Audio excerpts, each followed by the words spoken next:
అంతే.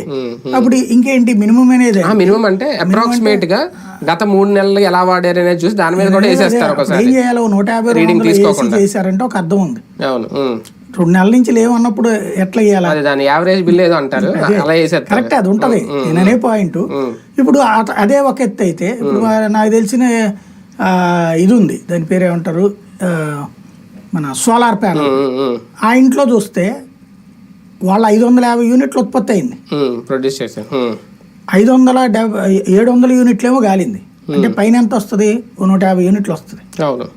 బిల్ ఎంత రావాలి 150 యూనిట్లు అంటే, అప్పుడు 3 రూపాయలు 2.5 రూపాయలు రావాలి. దాని బేసిస్ మీద 500 రూపాయలు రావాలి, 2000 రూపాయలు. ఏంటి అంటే 500 బేసిస్ మీద వేస్తున్నారు. అప్పుడు మీకు టారిఫ్ పెరిగిపోద్ది, మిగిలిన దాని మీదనే కదా వేయాల్సింది. ప్లస్ అది కూడా కనబడలా నాకు, అందులో ఆ బిల్లులో చూస్తే కనబడేది ఏంటంటే ఏదో ఎనర్జీ ఛార్జెస్ 900 అంట.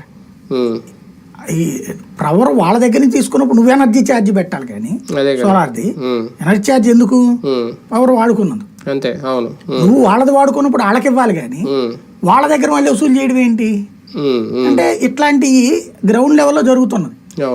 ఇవి రాబోయే రోజుల్లో అందరికీ తగులుతాయి. వచ్చే నెల ఇప్పుడు సరే వ్యక్తిగతం పక్కన పెడదాం, వచ్చే నెల బిల్లులో ప్రతి ఒక్కడికి తెలుసుద్దిగా ఎంత ఛార్జీ